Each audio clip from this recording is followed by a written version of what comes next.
자, 구약성경 419페이지 사무엘상서 8장의 말씀을 볼 차례입니다. 사무엘상서 8장 1절에서 9절까지의 말씀 보도록 하겠습니다. 이스라엘 백성들이 마지막 사사였던 사무엘을 찾아와서 자기들에게도 왕을 세워달라 그렇게 요구하는 그런 장면입니다. 우리 사무엘상서 8장 1절부터 9절까지의 말씀 같이 읽도록 하겠습니다. 시작. 사무엘이 늙음에 그의 아들들을 이스라엘 사사로 삼으니 장자의 이름은 요엘이요 차자의 이름은 아비야라. 그들이 브엘세바에서 사사가 되니라. 그의 아들들이 자기 아버지의 행위를 따르지 아니하고 이익을 따라 뇌물을 받고 판결을 굽게 하니라. 이스라엘 모든 장로가 모여 라마에 있는 사무엘에게 나아가서 그에게 이르되 보소서 당신은 늙고 당신의 아들들은 당신의 행위를 따르지 아니하니 모든 나라와 같이 우리에게 왕을 세워 우리를 다스리게 하소서 한지라. 우리에게 왕을 주어 우리를 다스리게 하라 했을 때 사무엘이 그것을 기뻐하지 아니하여 여호와께 기도하매 여호와께서 사무엘에게 이르시되 백성이 내게 한 말을 다 들으라. 이는 그들이 너를 버림이 아니요 나를 버려 자기들의 왕이 되지 못하게 함이니라. 내가 그들을 애굽에서 인도하여 낸 날부터 오늘까지 그들이 모든 행사로 나를 버리고 다른 신들을 섬김같이 내게도 그리하는도다. 그러므로 그들의 말을 듣되 너는 그들에게 엄히 경고하고 그들을 다스릴 왕의 제도를 가르치라. 하나님의 말씀입니다. 아멘. 자, 말씀드린 것처럼 마지막 사사로 봉사했던 사무엘이 이제 나이가 늙어서 그 아들들을 자기 대신 사사로 세웠습니다. 그런데 이 두 아들이 아버지를 닮지 않고 오늘 이 성경의 표현에 의하면 이익을 따라 뇌물을 받고 판결을 굽게 하였다. 그러니까 제대로 사사의 역할을 못했던 것이죠. 사사는 아주 독특한 그런 제도인데 영어 표현에 보면 저지라고만 나와 있습니다. 그러니까 재판관이라는 뜻이죠. 그러니까 쉽게 말해서 중요한 결정을 위임받아서 그 결정을 행하는 사람이에요. 그러니까 평상시에는 나라에 전쟁이 없을 때에는 아주 중요한 대법관의 역할을 하고 만약 나라에 어떤 외적이 침입을 했다든지 전쟁이 벌어지면은 그때는 군대 사령관 역할을 하는 것이 사사의 역할이었습니다. 자, 이것을 이제 사무엘이 잘 감당을 했는데 사실 사무엘이라는 인물은 정말 그 이스라엘 역사에서 빼놓을 수 없는 인물이거든요. 근데 사무엘의 그 두 아들들이 아버지를 닮지 않아요. 참 이상하죠? 자, 사무엘 전에 사사였던 대제사장 엘리 자체가 영적으로 좀 어두웠어요.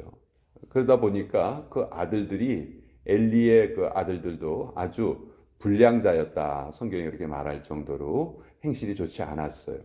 근데 우리가 생각하기에 사무엘은 정말 신앙의 영웅이잖아요. 이만한 사람이 없잖아요. 그렇죠? 근데 왜 사무엘의 그 두 아들이 아버지를 따르지 않았을까? 이거는 우리들만의 고민이 아니고 성경을 연구하는 유대인들 또 성경을 열심히 살펴보는 모든 성경의 독자들이 다 같이 고민한 내용이에요. 왜 그럴까? 왜? 자, 여기에서 우리가 중요한 신앙의 원리를 발견할 수 있는데 부모의 신앙이 결코 자녀의 신앙을 보장해 주지 못한다 하는 거예요. 영향은 끼칠 수 있겠죠. 영향은 끼칠 수 있지만 그렇다고 부모의 신앙이 좋다고 해서 반드시 자녀의 신앙이 좋다는 법은 없는 거예요. 한국에도 유명한 목회자들 보면 자녀들이 말썽꾸러기라서 그 말썽 부리는 가정이 의외로 많아요. 다 숨기고 바깥으로 드러내지 않으려 해서 그렇지, 목회자의 가정에서도 그런 일이 얼마든지 벌어질 수 있다는 거예요. 아마 우리가 추측하기에 사무엘의 사역은 한 곳에서 머무르기보다는 계속 여러 곳을 떠도는 사역을 했습니다. 물론 본거지는 라마였지만 라마에만 사무엘이 있지 않았어요. 사무엘이 직접 이스라엘의 여러 곳을 다니면서 하나님의 말씀을 가르치고 전하고 그런 역할을 했어요. 근데 아마도 그 과정에 자녀들을 대동하지는 않았던 것 같아요. 그래서 우리 신실한 크리스찬들이 자녀를 신앙으로 양육하는데 간혹 어려움을 겪는 경우가 있는데, 첫째는 자녀들의 신앙에 대해서 무관심할 경우예요. 내가 신앙이 있으니까, 내가 교회 가는데 같이 데리고 가니까 당연히 내 자녀에게도 믿음이 생기겠지. 이건 우리의 바람일 뿐이지 결코 그런 일이 저절로 일어나지 않거든요. 그러니까 부모 입장에서는 끊임없이 자녀의 신앙에 대해서 신경을 써야 하는데, 거기에 무관심할 때 이런 일이 벌어질 수 있다는 것이죠. 또 우리 신앙인의 모습이 이중적인 모습으로 비춰질 때 자녀들이 제일 실망한다고 해요. 교회 가면 세상에 우리 아버지보다 더 거룩한 사람이 없어. 근데 집에 오면 우리 아버지보다 더 이상한 사람이 없는 거예요. 그것을 자녀가 어려서부터 경험을 하면 그것이 이중적인 모습에 대해서, 신앙에 대해서 환멸을 느끼게 된다는 거죠. 나는 저렇게 살고 싶지 않아. 난 저렇게 살지 않을래. 자연히 신앙생활에서 떠나게 된다는 것이죠. 그래서 우리가 우리의 자녀에게 신앙을 물려주는 가장 유일한 방법이라고 할 수 있는데, 유일한 방법은 말로 하지 않고 우리의 행동으로 보여주는 것이죠. 우리의 삶으로 보여주는 것이 가장 좋은 방법이다. 안타깝게도 사무엘이 이 부분에 있어서 제대로 이 역할을 감당하지 못했던 것 같아요.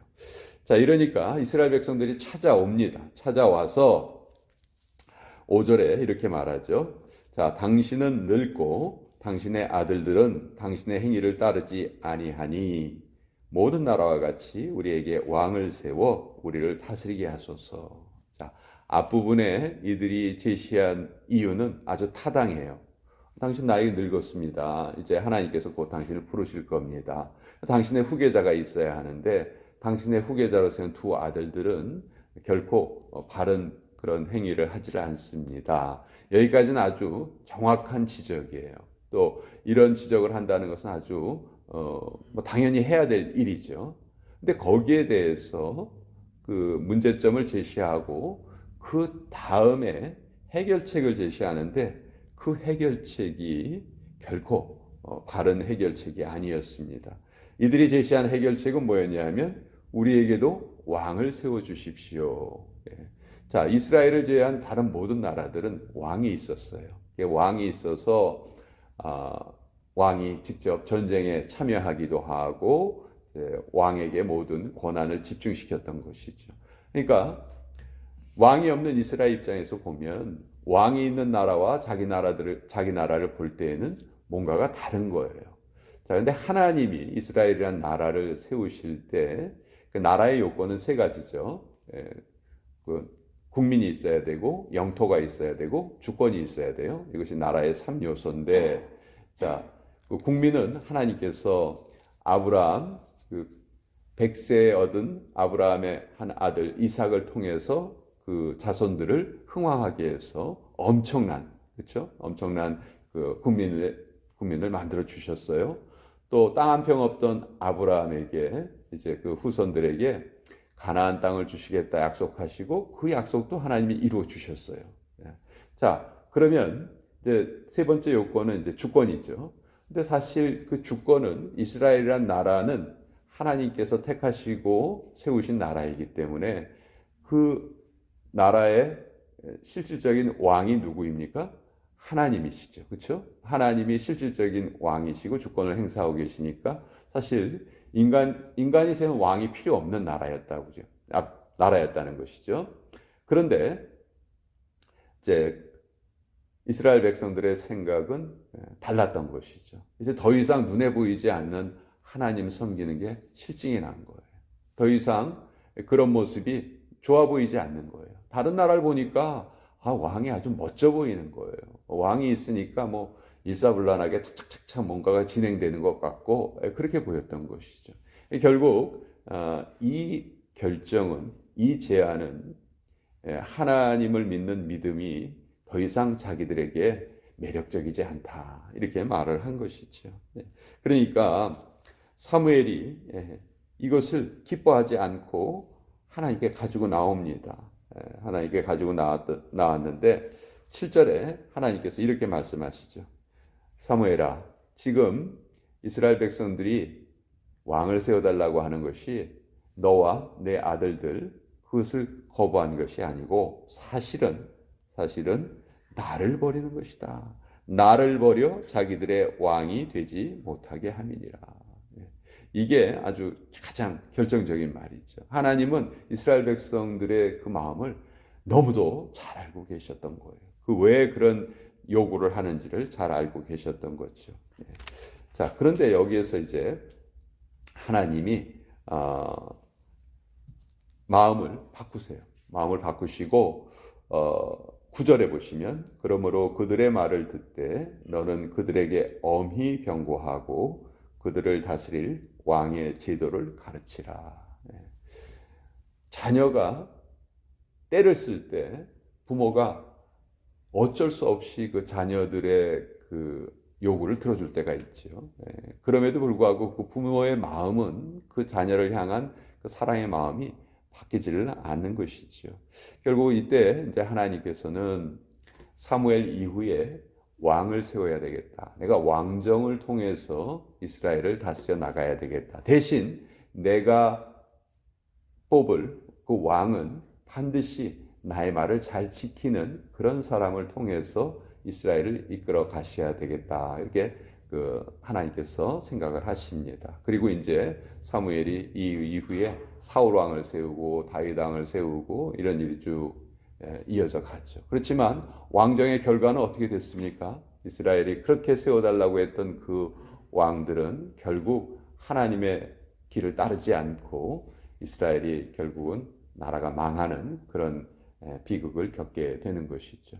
자, 오늘 이 말씀을 통해서 우리가 배울 수 있는 것은 아까 처음에 말씀드린 자녀에게 신앙을 전수하는 가장 좋은 방법은 우리의 삶으로 보여주는 것이다. 그리고 비록 그 자녀가 지금 신앙이 없는 모습이라 할지라도 낙심하지 않고 계속해서 우리가 기도하는 것이다. 이것이 가장 좋은 신앙 전수의 방법이고, 또 하나님의 뜻을 따르지 않을 때에는 아무리 이스라엘 백성이라 할지라도 그 나라가 망하는 그런 비극을 겪을 수밖에 없다. 우리가 하나님의 백성이라 자부하면서도 하나님의 말씀을 제대로 지키지 않고 살아갈 때에는 결코 우리도 이 하나님의 공의에서 벗어날 수 없는 존재다 하는 것을 깨닫게 됩니다. 그래서 오늘 이 말씀을 통해서 다시 한번 우리의 삶을 돌아보고 오늘도 하나님의 사랑의 법을 지키면서 또 우리 하나님의 백성으로서의 사명을 잘 감당하면서 살아가야 되겠다. 다시 한번